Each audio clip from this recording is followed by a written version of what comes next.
You don't break because of tragedy. You break because everything happens too fast. Too fast to understand what was just taken from you. One email, one phone call, and suddenly, what you spent years building no longer belongs to you. No one explains. No one apologizes. Life simply moves on without you. And the question isn't what you lost. It's this. Is this destroying you? Or is it redirection?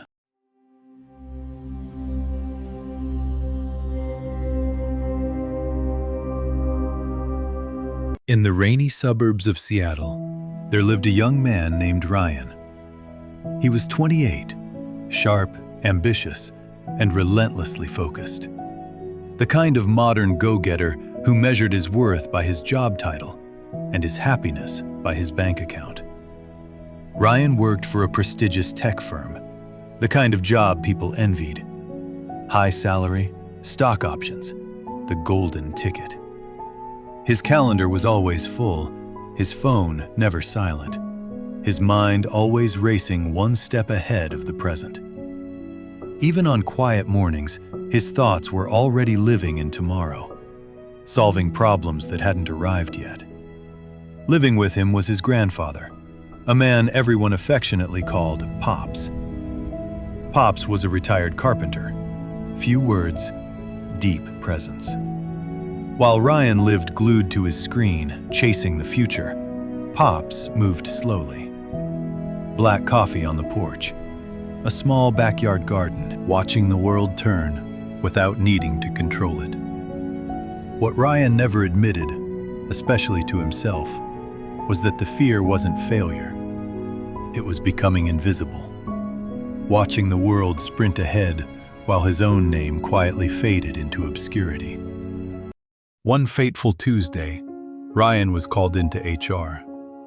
A sudden corporate merger, a short conversation, and a pink slip slid across the table. Just like that, it was over. No warning, no conversation. Just a decision made somewhere far above his name. He drove home in a daze, hands gripping the steering wheel until his knuckles turned white. When he walked into the house, he collapsed onto the sofa and buried his face in his hands. "It's over, Pops," he said. "My job wasn't just what I did. It was who I was. This is the worst thing that could have happened." Pops folded his newspaper slowly and took a sip of his coffee. "Maybe." Ryan looked up, irritated. "How can this be anything but terrible?" "We only see one page of the book at a time, son," Pops said gently. "Losing the job is a fact. Whether it's bad is an opinion. We'll see." For weeks, Ryan was angry. He refused lower-level jobs out of pride, convinced that slowing down meant falling behind. But necessity has a way of cornering us. With no 9-to-5 to report to, Ryan returned to a software idea he had shelved years ago. Working from his garage, he poured his frustration into code. A simple app, inventory management for local businesses. Practical, unglamorous, useful. For the first time in years, Ryan wasn't chasing applause, he was solving real problems. To everyone's surprise, it took off. A local news station featured his story. 8 months later, a venture capital firm made an offer, millions on the table. Champagne flowed. Neighbors who once pitied him now called him a genius. "You're so lucky," they said. "Getting fired was the best thing that ever happened to you." Ryan rushed into the garden, waving the contract. "See, Pops? It wasn't maybe. It was good. I made it. The American dream." Pops studied the paper, his eyes lingering on a clause Ryan had skipped past. "Maybe," he said. To meet the investor's aggressive deadline, Ryan stopped sleeping. Energy drinks replaced meals. Warnings from his body were ignored. Right before a major keynote meant to launch the product globally, Ryan collapsed backstage. He woke up in a hospital bed. "You're not even 29, the doctor said, but you have the heart of a 60-year-old.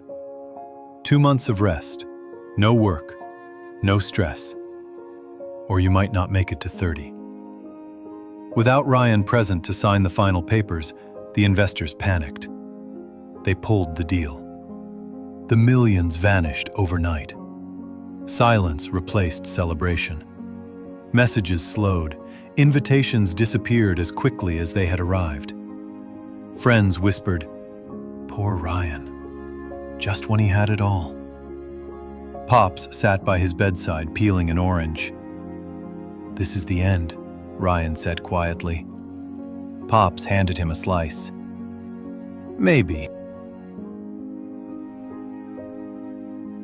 Weeks later, the news broke. The venture capital firm was under federal investigation. Financial fraud, money laundering through tech acquisitions.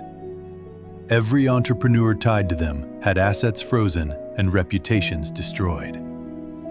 If Ryan had signed that contract, he would have been implicated. His illness had saved his freedom. That evening, Ryan sat beside Pops as the sun dipped behind the garden. "The thing I thought was a curse," Ryan said softly, "was a shield."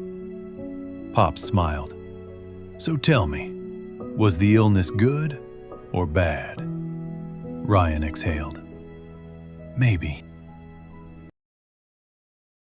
We rush to label everything. Traffic as bad, promotions as good, loss as failure. But we judge entire lives by a few torn pages, before the story has even had time to turn. Timing is a language we don't speak fluently. Pops didn't teach Ryan passivity. He taught him peace. Do your best, care deeply, but hold outcomes loosely.